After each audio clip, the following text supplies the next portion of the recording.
Hello friends, तो कैसे हैं आप लोग।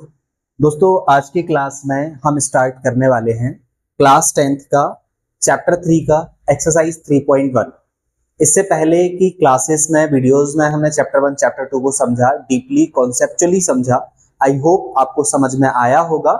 और इसके बाद आज हम पढ़ने वाले हैं चैप्टर 3 का एक्सरसाइज 3.1।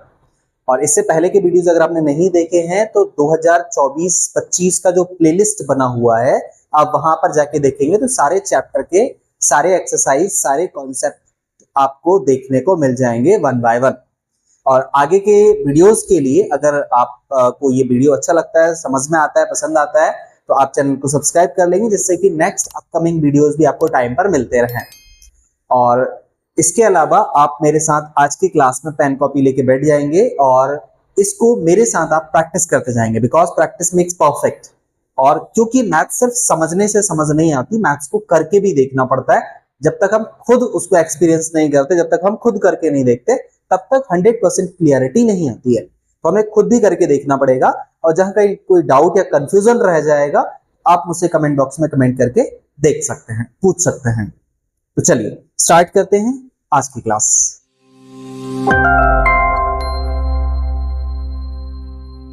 तो आज की क्लास में पहला जो एक्सरसाइज 3.1 का पहला क्वेश्चन है वो कहता है from the pair of linear equations in the following problems and find their solution graphically.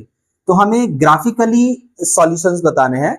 अब ये ग्राफ को आपने क्लास 9th में भी पढ़ा है और आई थिंक चैप्टर 4 में आपने ये पढ़ा है। और इसके अलावा आपको वैसे ही ग्राफ में प्लॉट करना है और लाइन बनानी है। उसमें सिर्फ प्लॉटिंग की क्लास 9th में, लाइंस नहीं थी। तो लाइंस 3 तरह की लाइन होती हैं, इंटरसेक्टिंग लाइंस, पैरेलल लाइंस और कोइंसिडेंट लाइन। उसको हम आगे के कॉन्सेप्ट में समझेंगे। फिलहाल हमें यहाँ पर क्या करना है, पेयर ऑफ लीनियर इक्वेशन। ये हमारे पास जो दो क्वेश्चन दिए हैं, जिसमें हम पहले क्वेश्चन को दो लीनियर इक्वेशन में कन्वर्ट करेंगे और इसके बाद फिर हम उसकी प्रॉब्लम्स को एक ग्राफ में सॉल्यूशन करके बताएंगे। तो चलिए क्वेश्चन क्या बोलता है, 10 स्टूडेंट्स ऑफ क्लास 10th। एक क्लास में क्लास 10th में 10 स्टूडेंट हैं, क्लास भी 10th है और स्टूडेंट भी 10 है। इन द मैथमेटिक्स क्विज, और उस क्लास 10th में 10 स्टूडेंट के बीच में एक मैथ्स का क्विज होता है। If the number of girls is 4 more than the number of boys. इसमें मतलब ये नहीं है कि गर्ल्स 4 है, सिंपल मतलब है गर्ल्स 4 मोर है, यानी 4 गर्ल्स ज्यादा है than the number of boys. Boys जितने होंगे उससे 4 ज्यादा होंगी गर्ल्स। तो यहां पर सिर्फ एक हिंट है, एग्जैक्ट नंबर नहीं है, जो कि हमें निकालना पड़ेगा। Find the number of boys and girls who took part in the quiz. तो आपको ये बताना है कि कितने नंबर ऑफ गर्ल्स और कितने नंबर ऑफ बॉयज ने इसमें पार्टिसिपेट किया। टोटल नंबर तो हमें पता है कि टोटल 10 स्टूडेंट हैं। इस 10 स्टूडेंट में कुछ गर्ल्स हैं, कुछ बॉयज हैं, और गर्ल्स की संख्या 4 ज्यादा है बॉयज से, वो भी यहां पर मेंशन्ड है। तो चलिए इसकी पहले इक्वेशन बनाएंगे हम। तो आगे मैं इसी के थ्रू आपको समझाते जाता हूं और आप नोट करते जाइएगा, समझते जाइएगा। तो सबसे पहले let the number of girls be x। Girls का नंबर हमने x मान लिया and the number of boys be y। Boys का नंबर हमने y मान लिया।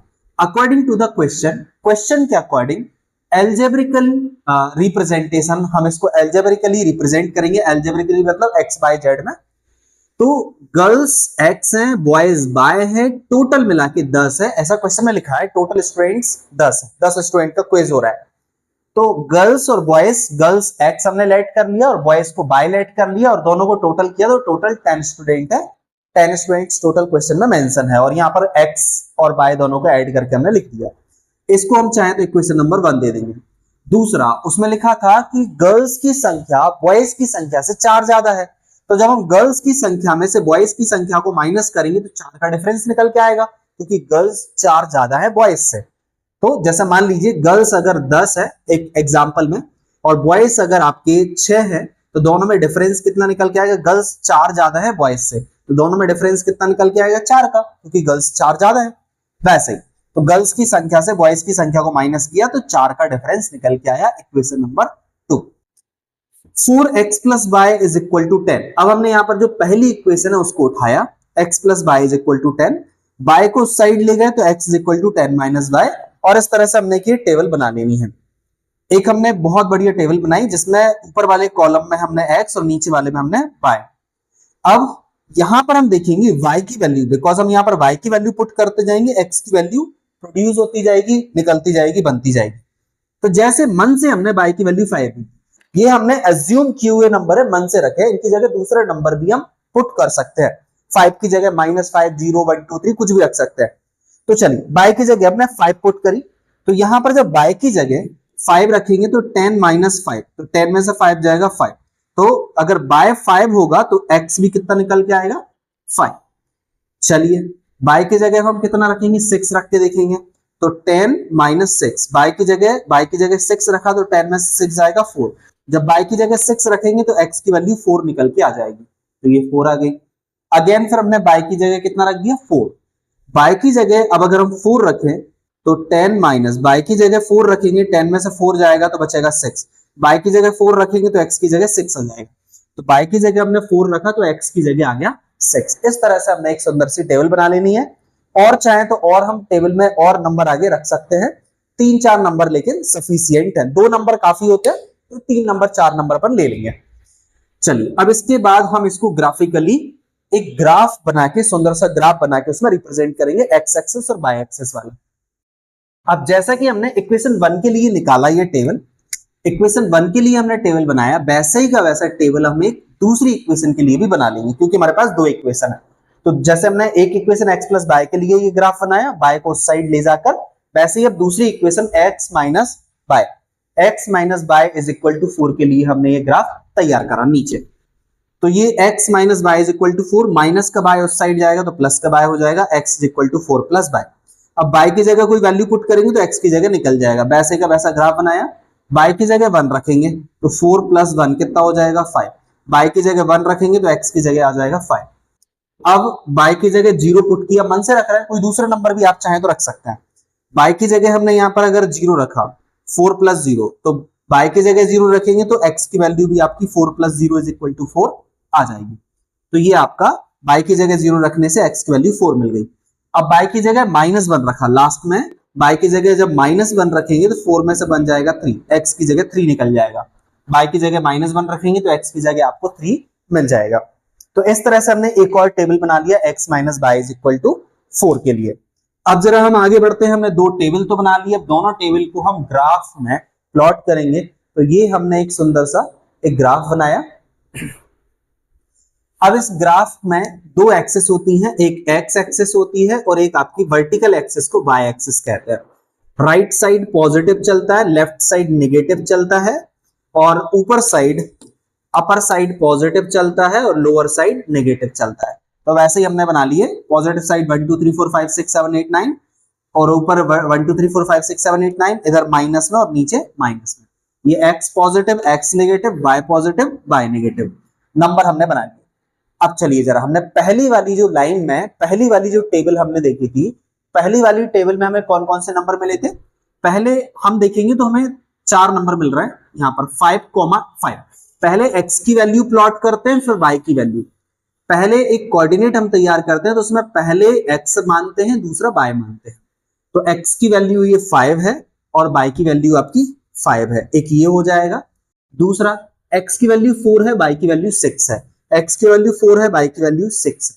तीसरा x की वैल्यू 6 है और y की वैल्यू 4 है। ये तीनों को हम ग्राफ में प्लॉट करने वाले हैं। तो ये हमारा ग्राफ है, अब इसमें प्लॉट करेंगे। तो 5,5 x की वैल्यू +5 y की वैल्यू +5। तो हमने यहां पर देखा ये आपका x की वैल्यू +5 और ये ऊपर गए तो y की वैल्यू +5, तो यहां से ये इधर और यहां से ये इधर, तो ये आपका आ जाएगा x 5,5, x की वैल्यू भी 5 और y की वैल्यू भी 5, तो ये 5,5, ये आपका एक डॉट आ गया। दूसरा डॉट निकालना है 4,6 का, तो x की वैल्यू 4 y की वैल्यू 6, तो x में हम जाएंगे 4 तक और y में हम जाएंगे +6 तक, तो ये हो जाएगा 4,6, ये 4 और ये 6, 4,6। दूसरा डॉट हमारा ये निकल गया। तीसरा डॉट आएगा 6,4, x की वैल्यू 6 तो y की वैल्यू 4, तो x की वैल्यू ये +6 और y की वैल्यू ये +4, तो ये आ जाएगा 6,4, ये 4 और ये इधर से 6, तो ये हमारा आ गया 6,4। इस तरह से तीनों जो डॉट एक लाइन में आ गया और ये हमने तीनों डॉट को मिलाते हुए एक लाइन बना दी। तो ये हमारी एक एक लाइन हमारी यहाँ पर क्रिएट हो गई है ग्राफ में। अब जो हमने दूसरा टेबल बनाया था, दूसरे टेबल के हमारे नंबर्स क्या थे उनको जरा समझ लेते हैं। तो दूसरे टेबल के जो नंबर थे वो थे हमारे 5,1 5,1 और फिर था हमारा 4,0 4,0। तीसरा था हमारा 3,-1। तो ये 3,-1 ये तीन हमने यहां पर कोऑर्डिनेट देख लिए, निर्देशांक। अब जरा देखिए, पहले हमें 5,1 तो x भी पॉजिटिव y भी पॉजिटिव, x की वैल्यू 5 y की वैल्यू 1। x की जगह हम 5 तक जाएंगे और y की जगह हम 1 तक जाएंगे। तो ये 1, ये आ गया 5,1, ये इधर से 5 और इधर से 1। तो एक हमारा आ गया 5,1 वाला डॉट। दूसरा 4,0 तो x की वैल्यू तो 4 होनी चाहिए, y की वैल्यू 0 होनी चाहिए। तो x में बस हमें 4 तक जाना है, y की वैल्यू 0 मतलब y में ऊपर नहीं जाना है, ये 0 होता है। ये जहां पर दोनों लाइन इंटरसेक्ट करती है वो 0 है ना, ओरिजिन बोलते हैं इसको। तो ये आ जाएगा अपना 4,0, ये 4,0 ये वाला डॉट। तीसरा जो डॉट है 3,-1 तो x की वैल्यू पॉजिटिव 3, y की वैल्यू -1। तो x की वैल्यू हमारी ये पॉजिटिव 3 है और y की वैल्यू -1 ये है। तो ये आ जाएगा तीसरा डॉट, x की वैल्यू पॉजिटिव 3, y की वैल्यू -1। तो ये 3,-1 ये तीन डॉट आ गए, तीनों डॉट को मिला दिया तो एक लाइन ये बन गई और एक हमने पहले बनाई थी। तो ये इंटरसेक्टिंग लाइन हो गई। इंटरसेक्टिंग लाइन क्या है उसको भी मैं समझाऊंगा। तो बेसिकली हमने प्लॉट में ये सॉल्व कर दिया है। तो अब यहाँ पर दोनों जो लाइन जहां पर कट कर रही हैं, दोनों लाइन कट कर रही हैं वो पॉइंट ये है। इस पॉइंट पर दोनों लाइनें एक दूसरे को कट कर रही हैं। तो इस पॉइंट की जो वैल्यू है, कोऑर्डिनेट है, वो क्या है, x की वैल्यू 7 है, मतलब ये 7, यहां से ये 7 और y की वैल्यू आपकी ये 3 है जहां पर ये मिल रहा है। तो ये 7 और ये 3, तो 7,3। तो पहली वैल्यू हमने x थी और दूसरी वैल्यू y। तो नंबर ऑफ गर्ल्स 7 है, नंबर ऑफ बॉयज 3 है। ये हमारा आंसर आ गया ग्राफिकली। तो x की वैल्यू मतलब गर्ल्स की वैल्यू 7 है और बॉयज की संख्या आपकी 3 आ गई, जिनके बीच का डिफरेंस आपका 4 है। 7 में से 3 जाएगा तो 4, यानी गर्ल्स 4 ज्यादा है बॉयज से। अगर गर्ल्स 7 होंगी, बॉयज 3 होंगे तो गर्ल्स की संख्या बॉयज से 4 ज्यादा है। तो ये हमें ग्राफिकली इसका सॉल्यूशन भी मिल गया है और नीचे इसको थोड़ा सा अपन ने एक्सप्लेन भी कर दिया। From the figure, it can be observed that the lines intersect each other at point 7,3. Line जो है इस पॉइंट पर यानी 7,3 पर इंटरसेक्ट कर रही हैं। Therefore, the number of girls and boys in the class are 7 and 3. इस तरह से नंबर ऑफ गर्ल्स 7 और नंबर बॉयज 3 आ गया। तो जहां लाइन इंटरसेक्ट करती हैं वो हमारा आंसर मीट करता है। चलिए अब जरा इसी तरह से दूसरे क्वेश्चन को समझ लेते हैं कि दूसरा क्वेश्चन हमसे क्या कह रहा था। पहला क्वेश्चन आप इसको एक बार करके देख लीजिएगा, कोई डाउट या कंफ्यूजन है तो आप मुझे बता दीजिएगा। चलिए क्वेश्चन नंबर 2 हमारा है 5 पेंसिल एंड 7 पेन्स। पेंसिल 5 हैं और 7 आपके पेन है। टुगेदर कॉस्ट ऑफ RS 50, दोनों का कुल मिलाकर कॉस्ट 50 रुपीज है। Where 7 pencil and 5 pens together cost RS 46। अब हमने अगर दूसरा प्लान बनाया और पेंसिल 5 खरीदे थे, 7 पेन खरीदे थे, उसके बजाय 7 पेंसिल और 5 पेन खरीदेंगे तो हमें सिर्फ 46 रुपीज कॉस्ट आएगा। Find the cost of 1 pencil and 1 pen. Exact हमें 1 पेंसिल और 1 पेन का कॉस्ट बताना है। तो चलिए हम यहां पर लेट कर लेंगे क्योंकि कंफ्यूज किया गया। पहले 5 पेंसिल 7 पेन खरीदे गए, फिर 7 पेंसिल और 5 पेन खरीदे गए, दोनों का टोटल कॉस्ट तो बता दिया, लेकिन एग्जैक्ट 1 पेंसिल और 1 पेन का कॉस्ट क्या है तो वो हमें बताना पड़ेगा अलजेब्रिक इक्वेशन बना के और उसको प्लॉट करके। चलिए late the number of girls, ये हमारा पहले का सॉल्यूशन था। दूसरे का सॉल्यूशन हम लोग देख लेते हैं। तो ये हमने let the 1 pencil of cost, let the cost of 1 pencil भी x रुपीज, एक पेंसिल का कॉस्ट हमने x रुपीज मान लिया और कॉस्ट ऑफ 1 पेन भी y रुपीज, और एक पेन का कॉस्ट हमने y मान लिया। पेंसिल का कॉस्ट x मान लिया, पेन का कॉस्ट हमने यहाँ पर y मान लिया। According to the question algebraic representation हम यहां पर करेंगे। तो पहले हमने 5 पेंसिल खरीदे थे और 7 पेन खरीदे थे। तो एक पेंसिल बिकॉज x रुपए की है तो 5x प्लस 7 पेन मतलब एक पेन y रुपीज का है तो टोटल 7y, और टोटल मिला के हो गए आपके 50 रुपए, ऐसे समझिए। कि अगर मान लीजिए एक पेंसिल आपकी 2 रुपए की है तो 5 पेंसिल खरीदी तो 5 2 जा 10, और एक पेन अगर आपका 5 रुपए का है, एक पेन अगर आपका 5 रुपए का है तो 7 पेन हो जाएंगे, 7 5 जा 35, और दोनों को मिलाएंगे तो टोटल कॉस्ट निकल जाएगा। ये हमने एक एग्जांपल लिया था, उसी तरह से हमने इस इक्वेशन को जमाया है। चलिए 5x + 7y = 50, इक्वेशन नंबर 1। दूसरे टर्म में हमने क्या करा था, फिर हमने 7 पेंसिल खरीदे थे और 5 पेन खरीदे थे और दोनों का टोटल कॉस्ट मिला के हमारा 46 रुपीज हो रहा था। तो ये दो अलजेब्रिक इक्वेशन हमने बना ली। अब इक्वेशन नंबर 1 को हमने उठाने के बाद हम क्या करें, 7y को उस साइड ले गए इक्वल के, तो ये माइनस का 7y, फिर 5 को नीचे भेज दिया तो x = 50 - 7y/50, ये एक हमने यहां पर बना लिया। वैसे ही हमें y की वैल्यू, अब हमने ये पूरा एक ग्राफ यहां पर एक टेबल बनाया, इसमें y की वैल्यू पुट करते जाएंगे, x की वैल्यू निकलती जाएगी। कोई भी आप ऐसी वैल्यू रखें जिससे कि माइनस करने के बाद और कैंसिल करने के बाद एक कंप्लीट नंबर आ जाए। पॉइंट में आएगा तो थोड़ा सा आपको बहुत एक्यूरेट फिर ग्राफ बनाना पड़ेगा पॉइंट में नंबर से, इसलिए कोशिश करिएगा ऐसा नंबर रखें कि जिसको माइनस करने और डिवाइड करने के बाद एक कंप्लीट नंबर आ जाए, पॉइंट में डिवाइड ना हो। तो चलिए y की जगह हमने 5 रख के देखा, तो 50 - 7, y की जगह 5 रखा और अपॉन में 5 लिखा है, तो यहां पर 50 - 7 5 जा 35/5, तो 50 में से 35 जाएगा तो बचेगा 15, और 15 में 5 से डिवाइड करेंगे 3। तो अगर हम y की वैल्यू 5 लेते हैं तो x की वैल्यू हमें 3 मिल जाती है। चलिए दूसरा देखते हैं कि अगर हमने y की जगह 0 रखा तो x की वैल्यू कितनी हो जाएगी, इसी में रखेंगे 50 - ये 7 और y की जगह रखा हमने 0/5, तो 50 - 7 का 0 में इंटू करेंगे 0/5, 50/5, 5 10 जा 50, तो y की वैल्यू, x की वैल्यू आपकी आ जाएगी 10। तो y की जगह हम 0 रखेंगे तो x की वैल्यू हमें मिल जाएगी 10। फिर वैसे ही y की जगह हम अगर 10 रखेंगे तो x की वैल्यू मिल जाएगी 4। इस तरह से हमने ये टेबल बना लिया। एक इक्वेशन के लिए बनाया, वैसे ही हम दूसरी इक्वेशन इसके लिए बनाया, वैसे ही हम दूसरे के लिए भी बना लेंगे। फिर हमने जो दूसरे के लिए भी टेबल बनाया, ऐसे ही हमने दूसरे के इक्वेशंस के लिए टेबल बना लिया। दूसरे इक्वेशन के लिए टेबल बनाया 46, जैसे हमने पहली वाली के लिए बनाया था उसको थोड़ा सिंप्लीफाई करा, टेबल बनाया, y की जगह वैल्यू रखेंगे तो x की वैल्यू निकल जाएगी, फिर y की जगह 5 यहाँ पे रखेंगे तो x की वैल्यू निकल जाएगी 3, y की जगह पर हम यहाँ पर y की जगह पर 12 रखेंगे तो x की वैल्यू निकल जाएगी -2। इस तरह से हमने ये निकल जाएगी। अब हम इसको ग्राफ में पिछले क्वेश्चन की तरह ही प्लॉट करेंगे, और बिकॉज हमारे दोनों के दोनों यहाँ पर लाइंस यहाँ पर कट कर रही हैं, तो वो वाला हमारा आंसर हो जाएगा 3,5, यानी नंबर ऑफ पेंसिल का जो कॉस्ट है वो 3 रुपए है और पेन का जो कॉस्ट है वो 5 रुपए है। पेंसिल का जो कॉस्ट है वो 3 रुपए है और पेन का जो कॉस्ट है वो 5 रुपए है। यह आ जाएगा from the figure it can be observed these lines intersect each other at point 3,5।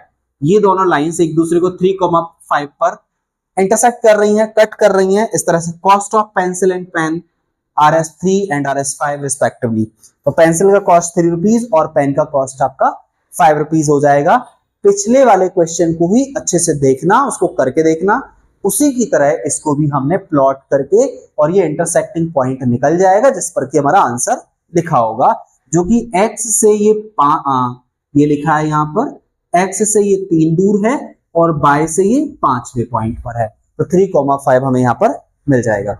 I hope ये बात समझ में आ गई होगी। चलिए अब हम बढ़ते हैं जरा नेक्स्ट क्वेश्चन की तरफ। कोई डाउट या कंफ्यूजन रह जाता है तो आप मुझसे पूछ लेंगे।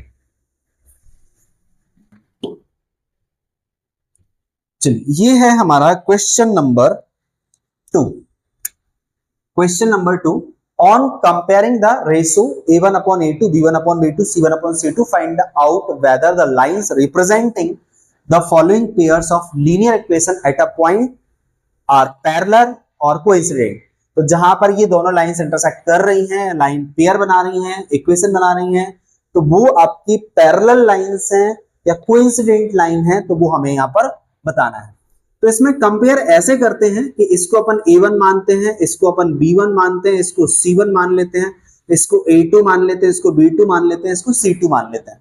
तो A1/A2, B1/B2, C1/C2 अपन ये रेशो निकाल लेते हैं। लेकिन इससे पहले मैं आपको इनके बेसिक कॉन्सेप्ट समझा देता हूं।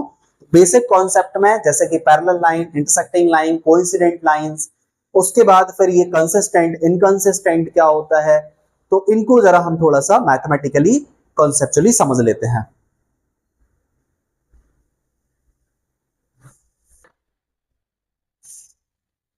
ठीक, तो यहां पर मैंने एक ये फिगर आपके सामने लेके आया। अब ये जो दो लाइंस दिख रही हैं इनको हम बोलते हैं intersecting line. Intersecting line Hindi में बोलते हैं प्रतिच्छेद रेखा। प्रतिच्छेद रेखा एक दूसरे को काटने वाली। तो ये दोनों लाइन एक किसी पॉइंट पर कट कर रही हैं, एक सिंगल पॉइंट पर कट कर रही हैं, तो इसे हम बोलते हैं इंटरसेक्टिंग लाइंस, प्रतिच्छेदी रेखा। और जब दो लाइन एक भी पॉइंट पर कट ना करें, ना मिले, इंफिनिटी तक ही पैरेलली चलती रहे, तो ये आपकी होती हैं पैरेलल लाइंस। ध्यान रखें, जैसे एक मैंने ये बनाया, एक मैंने ये बनाया, तो ये लाइन पैरेलल नहीं है, भले ही मिल नहीं रही हैं, लेकिन क्योंकि यहां गैप ज्यादा है और यहां जाते जाते गैप कम हो गया, और ये लाइन अगर आगे बढ़ेगी आगे जाके कट जाएगी, तो ये आपकी पैरेलल लाइंस नहीं है। ये ऐसी लाइन जिनका जितना गैप यहां पर है उतना ही गैप यहां पर है, उतना ही गैप यहां पर है, कहीं भी गैप कम ज्यादा नहीं हो रहा है, पूरा इक्वल गैप चल रहा है, इक्वल डायमेंशन गैप चल रहा है, तो मतलब ये लाइन पैरेलल है, ये लाइन पैरेलल नहीं है। आई होप ये समझ में आ गया होगा। तीसरा जो लाइन होती है कोइंसिडेंट, यानी लाइन के ऊपर लाइन, सारे पॉइंट मिल रहे हैं, सारे पॉइंट्स एक दूसरे से मिल रहे हैं, तो ये कोइंसिडेंट लाइन होती है, कोइंसिडेंट लाइन। ठीक है, समपाती रेखा हिंदी में बोलते हैं, कोइंसिडेंट लाइन समपाती रेखा, पैरेलल लाइन समांतर रेखा। तो प्रतिच्छेद रेखा, समांतर रेखा और समपाती रेखा, इंटरसेक्टिंग लाइन, पैरेलल लाइंस और कोइंसिडेंट लाइन। तो पहली चीज आपको लाइन के बारे में पता होना चाहिए। अब जरा इसको समझ लीजिए, बिकॉज ये एक पॉइंट पर कट कर रहा है, तो इसका एक सॉल्यूशन निकलेगा, मतलब इसको यूनिक सॉल्यूशन की सिचुएशन इसमें बनेगी। जितने पॉइंट, जैसे यहां पर एक पॉइंट मिल रहा है, मतलब एक मतलब यूनिक, तो यहां पर यूनिक सॉल्यूशन निकल के आएगा। यहां पर कोई पॉइंट नहीं मिलने वाला है, जब कोई पॉइंट नहीं मिलने वाला तो कोई सॉल्यूशन ही नहीं निकलेगा, तो यहां पर आएगा नो सॉल्यूशन। जब लाइंस पैरेलल होती है तो नो सॉल्यूशन की सिचुएशन कंडीशन बनती है। और जब लाइन के ऊपर लाइन मिल रही है तो मतलब बहुत सारे पॉइंट मिल रहे हैं, बहुत सारे पॉइंट मिल रहे हैं, मतलब इनफिनाइटली मैनी सॉल्यूशन इसमें निकल के आएंगे, तो ये इसकी सिचुएशन, इसकी कंडीशन होगी मैनी सॉल्यूशन। तो आई होप ये बात समझ में आ गई। एक पॉइंट मिल रहा है यूनिक सॉल्यूशन, एक भी पॉइंट यहां पर लाइन का नहीं मिल रहा है, नो सॉल्यूशन। पूरी की पूरी लाइन के ऊपर लाइन मिल रही है, बहुत सारे पॉइंट मिल रहे हैं, मतलब many solution, infinity many solution. Unique solution मतलब अद्वितीय हल, नो सॉल्यूशन मतलब कोई हल नहीं, और मैनी सॉल्यूशन मतलब अनेक हल, अनंततः अनेक हल, इनफिनिटी मैनी सॉल्यूशन। तो ये लाइंस के बारे में और इनके सॉल्यूशन के बारे में बात हो गई। अब जरा हम दूसरे कंसिस्टेंट और इनकंसिस्टेंट को समझ लेते हैं। कंसिस्टेंट क्या होती है? जब लाइन एक दूसरे को मीट कर रही है तो वो कंसिस्टेंट होती है। जब लाइन एक दूसरे को मीट कर रही है तो कंसिस्टेंट, इसी से समझ लीजिए। यहां पर लाइन कहीं ना कहीं एक पॉइंट पे तो मिल रही है, तो ये कंसिस्टेंट हो गया। जो ये सिचुएशन हो गई वो हो गई कंसिस्टेंट। यहां पर लाइन कहीं भी नहीं मिल रही है तो ये हो गई इनकंसिस्टेंट, इनकंसिस्टेंट। ठीक है, और यहां पर लाइन के ऊपर लाइन कंप्लीटली पूरी तरह से मिल ही रही है तो ये भी आपका हो गया कंसिस्टेंट। ठीक है, तो यहां पर ये कंसिस्टेंट और इनकंसिस्टेंट की बात हो गई। ठीक, यहां पर लिखा हुआ है द लाइंस में intersect at in single point, in this case the pair of equation has unique solution, और ये कंसिस्टेंट पेयर ऑफ इक्वेशन है। दूसरा पॉइंट है the lines may be parallel, दूसरा पॉइंट है the lines may be parallel, अगर line parallel है, in this case the equation have no solution, इस केस में कोई सॉल्यूशन नहीं होगा, कोई पॉइंट मिलेगा नहीं, तो ये इनकंसिस्टेंट पेयर ऑफ इक्वेशन है। तीसरा है the lines may be inconsistent, in this case अगर लाइन कोइंसिडेंट है, सॉरी कोइंसिडेंट मतलब लाइन के ऊपर लाइन है, तो line may be coincident, in this case the equation have infinity many solution, क्योंकि बहुत सारे पॉइंट्स मिलेंगे वहां पर। तो डिपेंडेंट या कंसिस्टेंट पेयर ऑफ इक्वेशन, तो इसको हम कंसिस्टेंट पेयर ऑफ इक्वेशन कहेंगे। ठीक है, तो इसको हम संगत और असंगत भी कहते हैं। तो संगत मतलब कंसिस्टेंट मतलब संगत, और असंगत मतलब इनकंसिस्टेंट। संगत मतलब जो संग में है, जैसे कहीं एक पॉइंट पे तो संग में आएगी, और लाइन के ऊपर ही लाइन है तो पूरी लाइन में ही संग चल रही है, और जहां लाइन मिलेगी नहीं तो वो असंगत, मतलब ये असंग है, नहीं मिल रही है, संगत ही नहीं है, असंग है, वो उससे नहीं मिल रही है, तो ये असंगत और ये दोनों कहीं ना कहीं मिल रहे हैं संगत। ठीक है, तो ये हो गई कंसिस्टेंट और इनकंसिस्टेंट यानी संगत असंगत की बात। चलिए अब जरा हम देख लेते हैं एक और जो इंपॉर्टेंट टेबल इस चैप्टर का, बहुत प्यारा कॉन्सेप्ट जिसमें कि सारी चीजें हमें यहाँ पर समझ में आ जाएंगी। तो यहाँ पर पेयर ऑफ लाइंस की बात कर रहे हैं, तो यहाँ पर कुछ लाइन पेयर दिए हैं, example number 1, example number 2, example number 3। इसमें हम जैसे इसको अपन बोलते हैं a1x plus b1y plus c1 is equal to 0, और दूसरी वाली इक्वेशन को अपन मानते हैं a2x plus b2y plus c2 is equal to 0। पहली वाली x के साथ कोई नंबर का इंटू नहीं है तो 1 मानते हैं, तो a1 की वैल्यू हो गई 1 और b1 की वैल्यू हो गई -2, अगर माइनस लगा है तो माइनस के साथ -2, और क्योंकि यहाँ पर कोई कांस्टेंट नंबर दिया नहीं है तो c1 की वैल्यू हो जाएगी 0, C1 की वैल्यू हो जाएगी 0। यहां पर A2 की वैल्यू 3, A2 की वैल्यू 3, B2 की वैल्यू +4 और C2 की वैल्यू यहां पर -20। तो अब यहां पर पहला अपन रेशो A1/A2, दूसरा रेशो B1/B2 और तीसरा रेशो C1/C2। तो A1/A2 मतलब 1/3, 1/3, B1/B2 -2/4, इसको कैंसिल करके सिंप्लीफाई कर सकते हैं, तो ये हो जाएगा -1/2। और फिर तीसरा है C1/C2, तो C1 की इसमें कोई वैल्यू नहीं थी तो 0/20, 0/-20, तो ये हमारा हो गया। अब यहां पर A1/A2 और B1/B2 की वैल्यू इक्वल नहीं आ रही है, तो ये जो है A1/A2 is not equal to B1/B2, और बिकॉज ये जब लाइन एक दूसरे में यहां पर एक यूनिक सॉल्यूशन जैसी सिचुएशन बन जाएगी, एक पॉइंट पर वैल्यू आ जाएगी, यानी ये जो कंडीशन होती है वो इंटरसेक्टिंग लाइंस, और इंटरसेक्टिंग लाइंस मतलब एक सॉल्यूशन, यूनिक सॉल्यूशन। ठीक है, ऐसे ही इसमें A1 B1 C1, A2 B2 C2, A1/A2 मतलब 2/4, B1/B2 मतलब 3/6, C1/C2 मतलब -9/-18। तो ये A1/A2 ये कैंसिल करेंगे, 2 बन जा 2, 2 2 जा 4, 3 बन जा 3, 3 2 जा 6, माइनस से माइनस कट गया, 9 बन जा 9, 9 2 जा 18, 1/2 1/2 1/2, तीनों सेम आ रहा है, मतलब A1/A2 is equal to B1/B2 is equal to C1/C2, सब इक्वल आ रहा है, मतलब ये कोइंसिडेंट लाइंस आपकी हो जाएगी। जब सब इक्वल आ जाएंगे तो कोइंसिडेंट लाइन, और जब कोइंसिडेंट लाइन आएगी तो इन्फिनिटी मैनी सॉल्यूशन। तो ये आपको चीजें ध्यान रखनी है। अब यहां पर आ जाते हैं तीसरी जो है A1/A2, B1/B2 और C1/C2। तो A1/A2 1/2, B1/B2 2/4 और फिर C1/C2 -4/-12। ये तो कैंसिल सिंपलेस्ट है, 2 बन जा 2, 2 2 जा 4, ये 1/2, माइनस से माइनस कट गया, 4 बन जा 4, 4 3 जा 12, 1/2 1/2 1/3।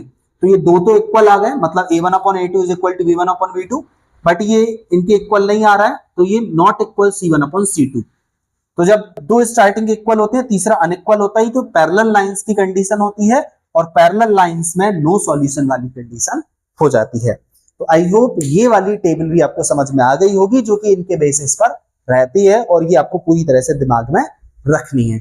तो ये अभी तक हमने जो 2-3 कॉन्सेप्ट सीखे हैं, दोनों तीनों कॉन्सेप्ट को दिमाग में रखेंगे तो आपको अलग से कुछ भी करने की जरूरत नहीं है, परफेक्टली कॉन्सेप्चुअली इजीली आपके दिमाग में सारी चीजें रहेंगी और आपसे सारी चीजें बहुत अच्छे से बन जाएंगी। तो अभी तक अगर आपको कोई चीज थोड़ी सी कंफ्यूजन कर रही है तो एक बार वीडियो को पॉज करके, वीडियो को बैक करके दोबारा से ध्यान से समझने की कोशिश कीजिए, और थोड़ा सा कुछ पेन कॉपी चलाइए तो कुछ चीजें समझ में आ जाएंगी, ऑलमोस्ट चीजें समझ में आ जाएंगी। फिर भी कोई डाउट कंफ्यूजन रहता है तो आप मुझे कमेंट बॉक्स में कमेंट करके जरूर बता दीजिएगा। तो चलिए, ये थे हमारे तीनों कॉन्सेप्ट, और अब हम चलते हैं वापस हमारे क्वेश्चन की तरफ। तो ये हम अपने क्वेश्चन पे वापस आ गए। तो अब इस क्वेश्चन में हम कहां थे तो उसको जरा अपन समझ लेते हैं। ठीक है, तो हमने यहां पर देखा A1/A2, तो ये A1 5 है और B1 C1 A2 B2 C2 5/7, 5/7 हो जाएगा, और दूसरा आपका ये आपका A1/A2 आ गया, और ये B1/B2 आपका हो जाएगा यहाँ पर -4/6, -4/6 कैंसिल हो रहा है तो कैंसिल कर देंगे, 2 2 जा 4, 2 3 जा 6 यानी -2/3, और C1/C2 आपका आ गया 8/9, C1 अपॉन C2 आ गया 8 अपॉन माइनस का 9। यहां पर कोई भी इक्वल नहीं आ रहा है, A1 अपॉन A2 और B1 अपॉन B2 अलग है और C1 अपॉन C2 ही पूरी तरह से अलग है। तो इस तरह से ये इक्वल नहीं आ रहे हैं तीनों। जब अपन देखते हैं स्टार्टिंग के दो ही इक्वल नहीं होते हैं, A1 upon A2 is not equal to B1 upon B2, तो दूसरे के पास जाने की जरूरत नहीं है। ये आपकी इंटरसेक्टिंग लाइंस और यूनिक सॉल्यूशन वाली कंडीशन हो जाएगी। यूनिक सॉल्यूशन इंटरसेक्टिंग लाइंस हो जाएगी। तो यहां पर बात समझ में आ गई है, सॉल्यूशन यूनिक है, लाइन इंटरसेक्टिंग है और इंटरसेक्टिंग कर रही है मतलब ये कंसिस्टेंट है। तीनों बातें आपको समझ में क्लियरली आ जाएंगी। क्वेश्चन नंबर 2 पर हम थे और ये क्वेश्चन नंबर 2 का हमारा ये कंप्लीट यहां पर इसका सॉल्यूशन। ठीक है, तो ये हमने देखा A1 upon A2, B1 upon B2, C1 upon C2 और A1 upon A2, B1 upon B2, C1 upon C2, जिसमें A1 upon B2 is not equal है।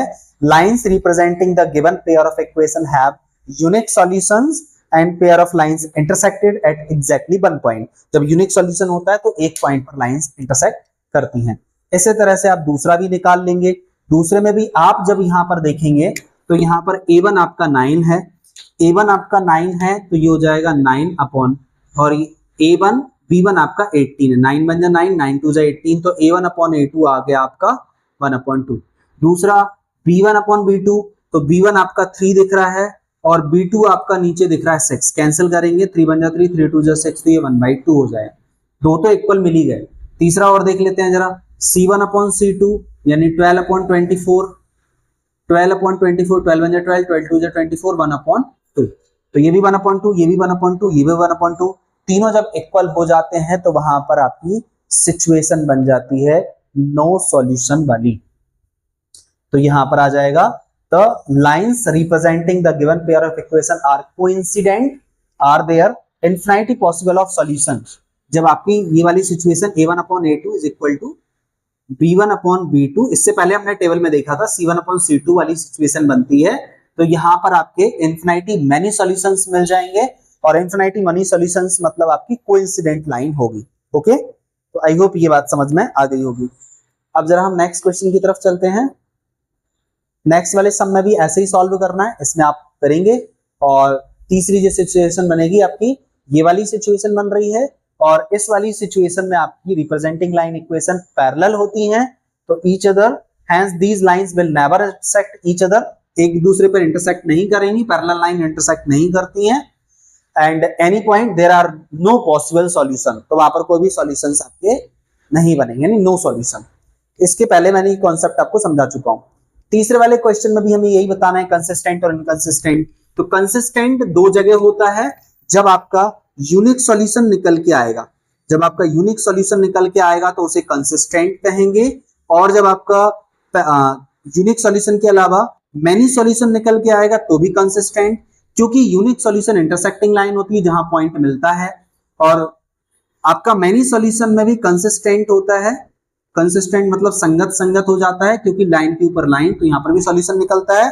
बस सिर्फ जो नो सॉल्यूशन वाली सिचुएशन बनती है तो उसमें क्या होता है, पैरेलल लाइंस होती हैं, लाइन एक दूसरे को मीट नहीं करती हैं, इसलिए आपका ये इनकंसिस्टेंट हो जाता है, क्योंकि लाइन भी वहां पर मीट नहीं कर रही, लाइन वहां पर नहीं मिल रही है, इसलिए वो इनकंसिस्टेंट हो जाएगा। तो ये बात भी आपको समझ में आ गई है। इसी तरह से आप तीसरे क्वेश्चंस में सॉल्व करेंगे। अगर आपका जो सॉल्यूशन इस तरह से दिया होगा, यानी फ्रैक्शन में दिया होगा या इक्वल में दिया होगा, तो उसको थोड़ा सा आपको इस फॉर्मेट में लेके आना पड़ेगा। जैसे a1x plus b1y plus c1 is equal to 0 और a2x plus b2y plus c2 is equal to 0, इस तरीके से बनाना पड़ेगा, यानी इक्वल में 0 होना चाहिए। जैसे यहाँ पर इक्वल में 8 है तो 8 को इस साइड लाना पड़ेगा, 2x माइनस 3y प्लस का 8 इस साइड जाएगा, माइनस का 8 इज इक्वल टू 0, यानी इक्वल 0 वाली कंडीशन बनाना है, तब वो एक इस तरह से आपकी एक लीनियर इक्वेशन यहाँ पर ये बनेगा। 4x माइनस 6y और प्लस का 9 इस साइड आएगा, माइनस का 9, यानी इक्वल में 0 होना चाहिए और सभी नंबर, सभी वन वेरिएबल टू वेरिएबल जो दोनों x और y हैं वो आपके एक ही साइड होना चाहिए और कांस्टेंट भी उसी साइड होना चाहिए। मतलब इस फॉर्मेट में आपकी दोनों इक्वेशन जमी हुई होनी चाहिए। उसके बाद फिर अपन A1 upon A2, B1 upon B2, C1 upon C2 निकाल लो और देख लो उसमें कितना इक्वल आ रहा है, कितना इक्वल नहीं आ रहा है। अगर पहले वाले ही इक्वल नहीं है तो ये आपकी इंटरसेक्टिंग लाइन हो जाएगी, और अगर स्टार्टिंग ये तीनों ही इक्वल हैं तो ये कोइंसिडेंट लाइन यानी कि मैनी सॉल्यूशन हो जाएगा अगर तीनों इक्वल हैं तो, और अगर लास्ट का एक इक्वल नहीं है तो वो आपका नो सॉल्यूशन यानी पैरेलल लाइन सिचुएशन बन जाएगी। तो आई होप ये बात समझ में आ गई। और अगर ऐसी सिचुएशन है तो इस सिचुएशन में भी आपको पहले इसको इस फॉर्म में बनाना चाहिए। तो ये हम देखेंगे। तो जब इनका एलसीएम ले लेंगे हम तो ये हो जाएगा आपका 2 और 3 का एलसीएम हो जाएगा 6, 2 का 6 में डिवाइड करेंगे 3 बार, 3 3 जा 9x प्लस 3 का 6 में डिवाइड करेंगे 2 बार, 2 5 जा 10 बाय इज इक्वल टू 7, ये क्रॉस मल्टीप्लाई में 9x plus 10 by is equal to 6 7 जा 42, फिर ये a1 ये b1 ये c1 ऐसा आपका हो जाएगा। और अगर आप चाहें तो वैसे भी कर सकते थे, इस 3/2 को a1 मान लेंगे, 5/3 को b1 मान लेंगे और इसको c1, लेकिन आप इसे अगर लीनियर में कन्वर्ट करके करेंगे तो ज्यादा आसान हो सकता है, फ्रैक्शन का इशू नहीं आएगा आपको। और वैसे तो फ्रैक्शंस भी आपको बेसिक चीजें भी क्लियर होनी चाहिए जिससे कि मैथ्स में कहीं पर कोई दिक्कत ना आए।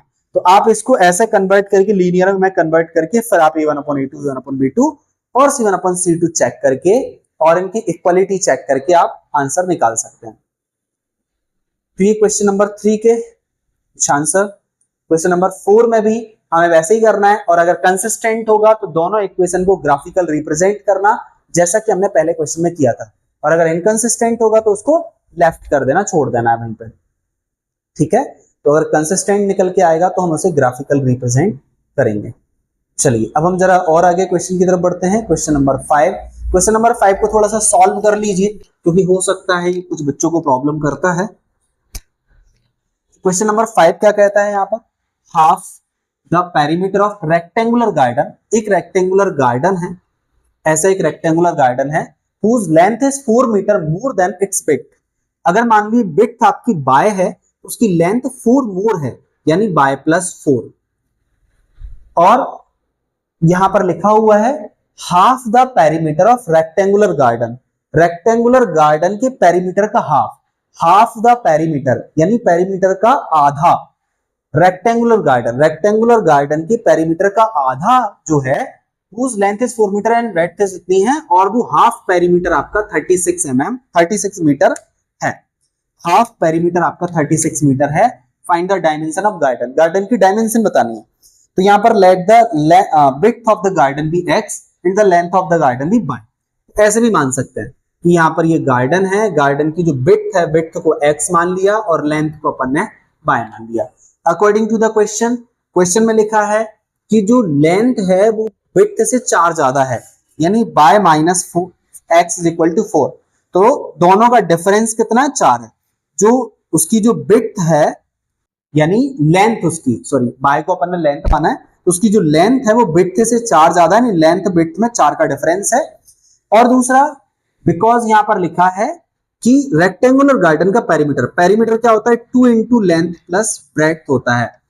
रेक्टेंगुलर गार्डन का पेरीमीटर होता है 2 इंटू लेंथ प्लस ब्रेड्थ। उसका आधा करेंगे, हाफ करेंगे, हाफ करने के लिए 2 से डिवाइड करते हैं तो 2 से 2 कट जाएगा, तो हाफ पेरीमीटर आपका हो जाएगा 36, और यहां पर लेंथ आपकी y है और विड्थ आपकी x है, तो ये हो गया y plus x equal to 36, y plus x equal to 36। तो ये दोनों इक्वेशन मैंने निकाल दी। अब दोनों इक्वेशन को हम उसी तरह से जैसे हमने पहले क्वेश्चन में किया था, दो इस तरह से टेबल बना के, और टेबल बना के उसको ग्राफिकल रिप्रेजेंट करके, जैसा हमने पहले क्वेश्चन में किया था वैसे ही ग्राफिकल रिप्रेजेंट करेंगे, और जहां पर पॉइंट एक दूसरे को इंटरसेक्ट करेंगे, वहां पर हमारा आंसर आ जाएगा। तो ये आपका विड्थ हो जाएगा, ये आपका लेंथ हो जाएगा, जहां पर लेंथ 20 है और विड्थ 16 है, और लेंथ है वो विड्थ से 4 ज्यादा है।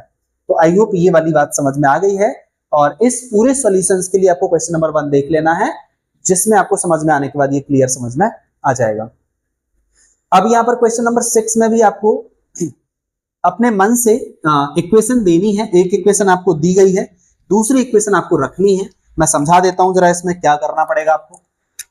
क्वेश्चन नंबर 6 में कह रहे हैं गिवन द लीनियर इक्वेशन। एक लीनियर इक्वेशन यहां पर दी है 2x plus 3y minus 8 is equal to 0, right. Another linear equation. अब यहां पर अनदर लीनियर इक्वेशन आपको अपने मन से, दिमाग से, लॉजिक से बनानी है, बतानी है इन 2 वेरिएबल, यानी 2 वेरिएबल यानी x और y होना चाहिए, 2 वेरिएबल x और y होना चाहिए, such that geometrical representation of pair so form, जिससे कि ज्योमेट्रिकल रिप्रेजेंटेशन वहां पर फॉर्म हो जाए। तो अब यहाँ पर इंटरसेक्टिंग लाइन वाली सिचुएशन बतानी है। तो इंटरसेक्टिंग लाइन की सिचुएशन बताने के लिए उसकी कंडीशन आपको दिमाग में रखनी है। इंटरसेक्टिंग लाइन की कंडीशन क्या होती है, a1/a2 is not equal to b1/b2। c1/c2 आप कोई भी रख सकते हैं, बट ये सिचुएशन इंटरसेक्टिंग लाइन के लिए बनना चाहिए। तो देखिए एक इक्वेशन तुम्हारे पास दी है 2x + 3y is equal -8 is equal to 0। दूसरी इक्वेशन आपको खुद से लेट करनी है, तो अपने मन से यहां पर कोई भी नंबर लिख लो, जैसे मैंने यहां पर लिखा 5x प्लस, अब यहां पर कोई भी नंबर लिखो, लेकिन ध्यान रखें कि ये वाली सिचुएशन बननी चाहिए क्योंकि इंटरसेक्टिंग लाइन वाली कंडीशन होनी चाहिए। तो हमने यहां पर जैसे 2/5 हो रहा है, तो यहां पर हम 15 ना लिखे केवल, नहीं तो क्या होगा 2/5 और सॉरी यहां पर वैसे भी अगर हम 15 लिखेंगे मतलब ऐसा कोई नंबर ना लिखें जिससे 2/5 बने सिचुएशन बन जाए।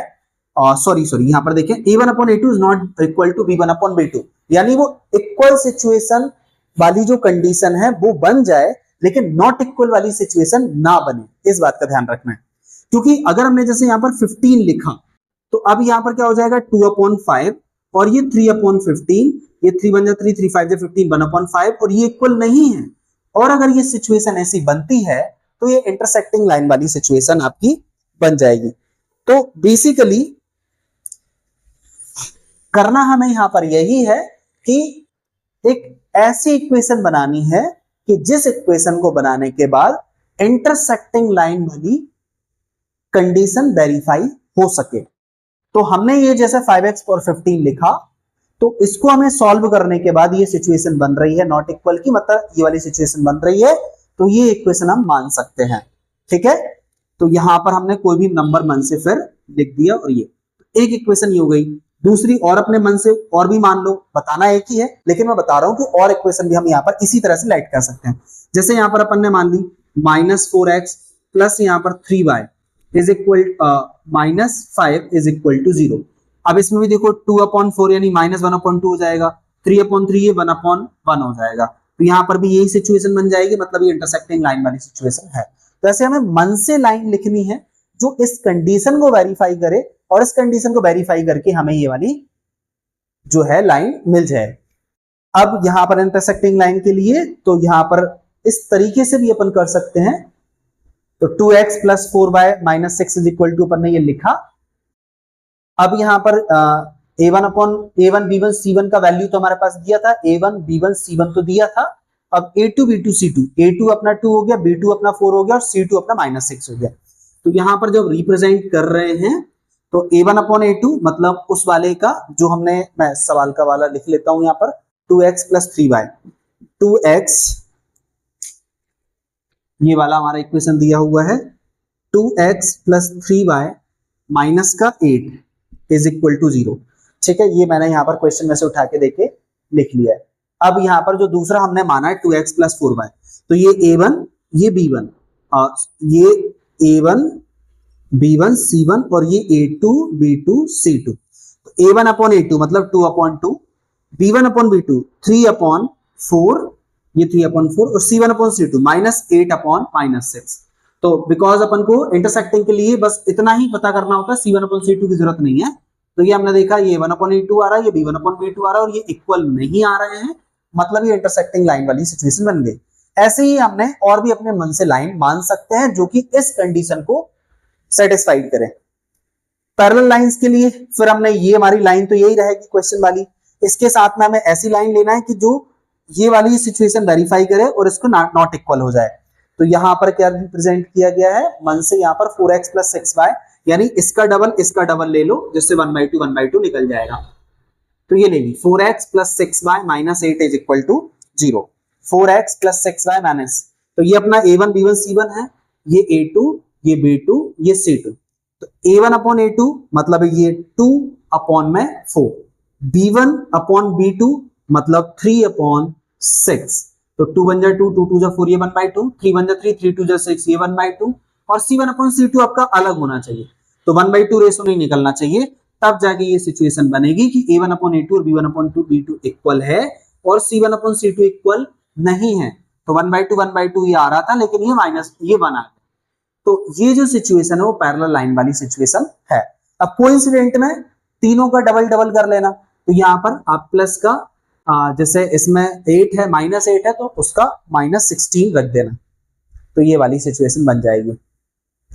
ठीक है, तो तीसरे वाले में हमने कोइंसिडेंट बताना है, तो कोइंसिडेंट के लिए हमने यहाँ पर लाइन ले ली है मन से 6x + 9y-24, तो यहाँ पर था हमारा 2x + 3y is equal to -8 is equal to 0 था, तो ये a1 b1 c1 और ये हमारा a2 b2 c2, a1/a2 मतलब 2/6, b1/b2 मतलब 3/9, c1/c2 -8/-24, काटा तो 1/3, इसको कैंसिल करा तो 1/3, इसको कैंसिल करा तो 1/3, तीनों इक्वल आ गए, तो ये हमारी कोइंसिडेंट वाली लाइन आ गई है।